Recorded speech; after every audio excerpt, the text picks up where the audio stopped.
रोहतास के दिनारा पहुंचे पूर्व मंत्री व जदयू नेता राजकुमार सिंह ने सीएम नीतीश कुमार की जमकर तारीफ की। आपको बता दें, बिहार का स्वरूप बदलने का सीएम नीतीश को श्रेय देते हुए जय कुमार सिंह ने कहा है कि बिहार में नीतीश का कोई विकल्प नहीं है। विधि व्यवस्था से लेकर ग्रामीण स्तर तक सीएम नीतीश ने विकास किया है। सीएम नीतीश को विपक्षी द्वारा बीमार बताए जाने पर अफसोस जाहिर करते हुए जय कुमार सिंह ने कहा कि बहुत बड़े बड़े मस्तिष्क वाले लालू प्रसाद यादव और राबड़ी देवी जैसी विद्वान मुख्यमंत्री को बिहार ने देखा है, जिन्होंने बिहार को गर्त में भेज दिया।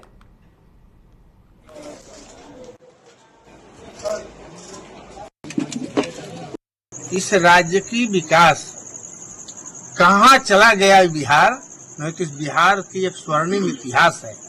इस बिहार में बुद्ध और महावीर की धरती है।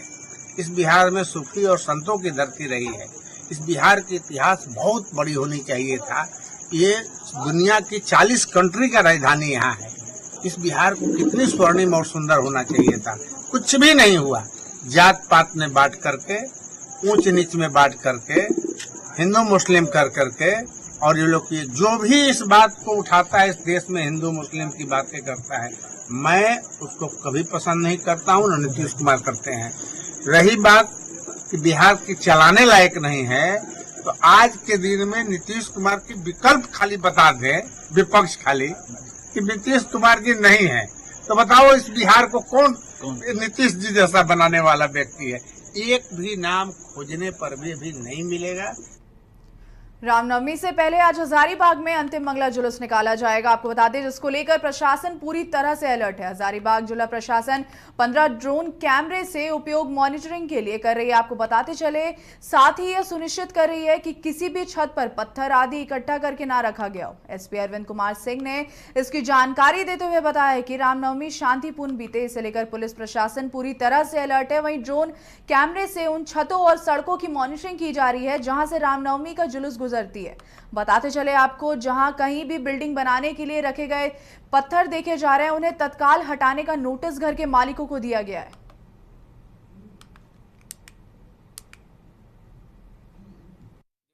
जो नवनियुक्त अध्यक्ष महोदय हैं, उनका सोच अच्छा है, नवयुवक है। मैं भी उनके सोच को समर्थन करता हूं। ये अच्छी सोच है और हम लोग सब में होनी चाहिए। और मैं भी चाहता हूं कि नशा मुक्त रामनवमी बीते, नशा मुक्त हो, क्योंकि आधा प्रॉब्लम सिर्फ और सिर्फ नशा से रहता है। ये आप भी जानते हैं, हम भी जानते हैं। तो नशा मुक्त होने से एक दूसरे के कंट्रोल में रहेंगे, नहीं तो आउट ऑफ लोग नेटवर्क एरिया के बाहर हो जाते हैं खुद ही। तो हम भी चाहेंगे कि आप लोग उनके साथ हमारा भी सहयोग रहेगा। हर साल रहता है, इस बार भी रहेगा।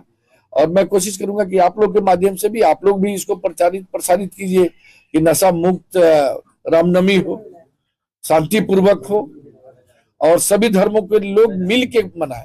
देखिए, ये जो नवनियुक्त अध्यक्ष महोदय हैं, उनका सोच।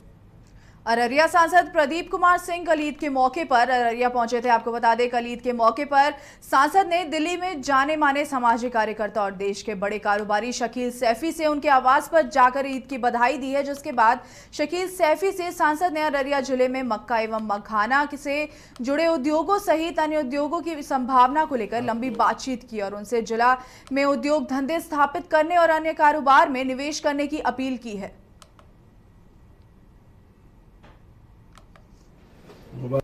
आज ईद के शुभ अवसर पर आज पूरे देशवासियों को मैं बधाई देता हूं।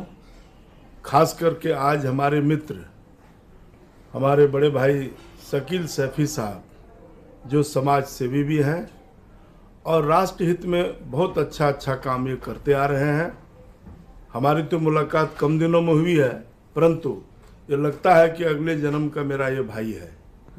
और निश्चित रूप से आज इनके घर में आके मैं सैफी भाई को, इनके पूरे परिवार को बधाई देता हूं कि आपका दिन दूना रात चौगुना हो। आप हमेशा चमकते रहिए और ऊपर वाला आपको खुश रखे, आप स्वस्थ रहें और इसी तरह से देश का सेवा और समाज का सेवा करते रहें। पुनः मैं आज ईद के मौके पे संपूर्ण देशवासी को, शकील भाई को, इनके पूरे परिवार को और नवरात्रा भी चल रहा है। नवरात्रा के शुभ अवसर पर पुनः मैं देशवासियों को बधाई देता हूं। Haji Shakeel Saifi, director Saifi film private limited, मैं अपने तमाम देशवासियों को नवरात्रों की और ईद उल मुबारक की बहुत बहुत बधाई देता हूं। साथ ही साथ अल्लाह ताला से दुआ करता हूं कि हमारा देश फले फूले और खुशहाल रहे और आपसी भाईचारा बना रहे। सीतामढ़ी पुलिस ने सीएसपी संचालक को लूटने वाले गिरोह के मुख्य सरगना को गिरफ्तार किया है। आपको बता दें, गिरफ्तार अपराधी के पास से विदेशी पिस्टल, जिंदा कारतूस और लूटे हुए इस्तेमाल की गई बाइक बरामद की गई। आपको बताते चले, इसके साथ ही पुलिस ने सैकड़ों की तादाद में स्मैक का पुड़िया भी बरामद किया है। वहीं अन्य आरोपियों की तलाश की जा रही है। 25 मार्च को सीएसपी संचालक से अपराधियों ने 2,90,000 रुपए लूटा था। आरोपी सीतामढ़ी नगर निगम के इलाके और नेशनल हाईवे पर अपने गुर्गों के साथ लूट की घटना को अंजाम देता था।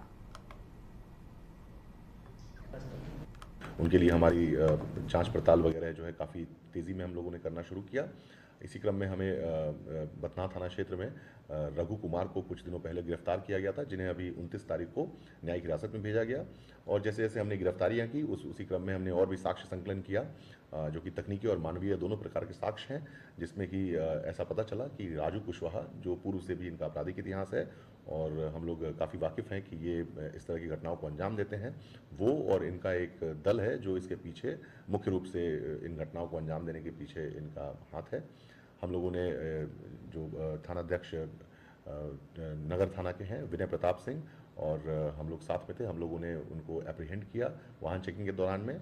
और एप्रीहेंशन के उपरांत उनकी जो चेकिंग हुई उससे जो घटना करने वाले ब्लू रंग का जो अपाचे है वो भी बरामद हुआ है।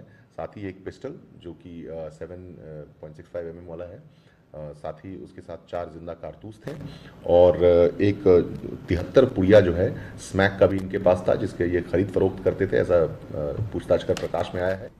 बेतिया के मझौलिया प्रखंड अंतर्गत सरीसवा वार्ड नंबर 9 में बीती रात बिजली के आपको बताते चले शॉर्ट सर्किट से एक घर में आग लग गई। देखते ही देखते आग ने अपना भीषण रूप ले लिया और 1 दर्जन से अधिक घरों को अपने चपेट में ले लिया। आपको बताते चले, ग्रामीणों और दमकल कर्मियों के सहयोग से आग पर काबू पाया जा सका है। जब तक आग पर काबू पाया गया तब तक लाखों की संपत्ति जलकर राख हो गई थी।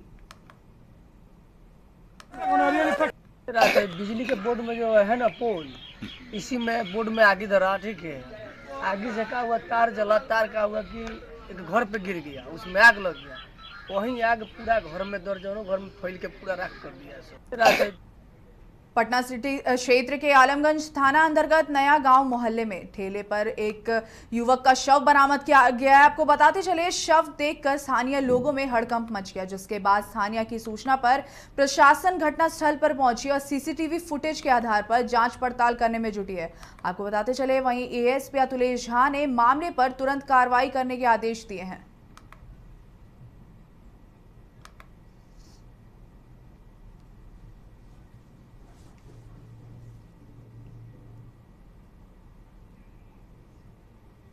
यहाँ पे एक ठेला पे एक डेड बॉडी रखा हुआ है और हम लोग आके देखे हैं तो एक व्यक्ति का, जिनका उम्र लमसम 35 से 40 वर्ष हुआ है। हम लोग सीसीटीवी भी देखे हैं, सीसीटीवी में दिख रहा है कि रात के करीब 10 बजे 2 व्यक्ति एक मतलब डगमगाते हुए यहाँ पे पहुँचे हैं और उसको यहाँ पे छोड़ के चले गए। हम लोग हर एंगल में जांच कर रहे हैं। एफएसएल और डॉग स्क्वाड को बुलाया गया है और जाँच किया जा रहा है कि कौन सा व्यक्ति हैं, कहाँ के रहने वाले। पता लिस्ट क्या रहती है? पर्सनल रिश्ते तो दिख रहा है, अभी जब एफएसएल को बुलाएं पोस्टमार्टम रिपोर्ट होगा तो पता चल पाएगा क्या हुआ।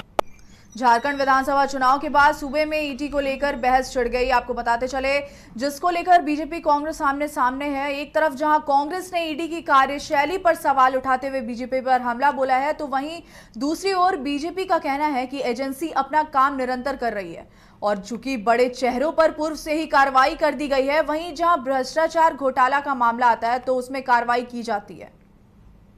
देखिए, ये तो सर्वविदित है कि ईडी भारतीय जनता पार्टी के लिए इलेक्शन मैनेजमेंट डिपार्टमेंट के रूप में काम करती है और जब इलेक्शन मैनेजमेंट खत्म हो गया तो ईडी भी सुस्त हो गई, क्योंकि ईडी के पास कुछ तो मिलता नहीं है, सिर्फ एक दबाव है, एक भय का माहौल क्रिएट करना है चुनावों के समय में, चाहे वो लोकसभा का चुनाव हो या विधानसभा का चुनाव हो।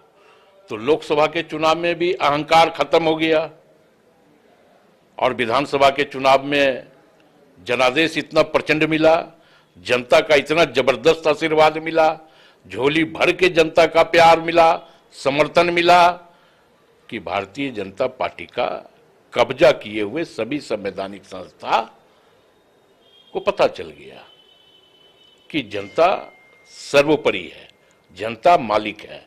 हम लाख ईडी के जरिए, सीबीआई के जरिए नेताओं को और एक समाज को एक भय का माहौल उत्पन्न करा सकते हैं, लेकिन अंतोगत्वा जीत लोकतंत्र की होती है और लोकतंत्र में जीत हमारी हुई है। वजह ये देखिए, सबसे पहली बात तो ये है कि ये कहना कि ईडी ने अपनी कार्रवाई को खत्म कर दिया, ये बिल्कुल सही नहीं है। खास करके आपने ऐसा जिक्र किया कि चुनाव के बाद ईडी जो ठंडा पड़ गया, ऐसा नहीं है। अगर आप देखेंगे चुनाव के बाद कई ऐसे घटनाएं हुई है। उदाहरण के लिए 3 दिन पहले की अगर आप घटना देखेंगे तो धनबाद में नेशनल हेल्थ रूरल मिशन में जो घोटाले हुए थे, उस घोटाले में लगभग 1.5 करोड़ की प्रॉपर्टी को ईडी ने अटैच किया है। नेशनल हेल्थ रूरल मिशन में ही जो उसका जो किंगपिन था प्रमोद सिंह कोयला कारोबारी, उसकी भी गिरफ्तारी हुई है। उसके पहले देखेंगे कुछ दिन पहले पाकुड़ में अगर आप देखेंगे सोशल डेमोक्रेटिक फ्रंट इंडिया के खिलाफ ईडी ने कार्रवाई की है। उसके बाद अब देखिए कि पूजा सिंघल, जिनको सरकार ने ये कोशिश की कि वापस से बिल्कुल normal life, normal bureaucratic structure में उनको डाल दिया जाए, ईडी ने कोर्ट में विरोध किया कि अगर इनको आप नॉर्मल ब्यूरोक्रेटिक हायरार्की में डालेंगे तो इससे कहीं ना कहीं जांच जो है वो प्रभावित होगी। तो हम देख सकते हैं कि ईडी की कार्रवाई जो है वो, आप देखिए सीधी सी बात है कि आप चुनाव से पहले, मतलब चुनाव इसलिए वर्ड यूज़ कर रहा हूँ क्योंकि एक ब्रेक आता है पॉलिटिकल सेटअप में। चुनाव से पहले जो ईडी ने यहाँ के बहुत बड़ी बड़ी मछलियों को पकड़ा था, चाहे वहाँ के कैबिनेट मिनिस्टर की बात करें, मुख्यमंत्री जी को ईडी ने जो अरेस्ट किया था, तो क्या होता है कि लोग हमेशा कंपैरिजन ड्रॉ करते हैं कि भाई मुख्यमंत्री उस समय अरेस्ट हुए थे, तो वो अगर किसी राज्य के मुख्यमंत्री को अरेस्ट किया जाए, कैबिनेट मिनिस्टर को अरेस्ट किया जाए, बड़े अधिकारी को, सेक्रेटरी लेवल के अधिकारी को अरेस्ट किया जाए, तो जाहिर सी बात है उसका मीडिया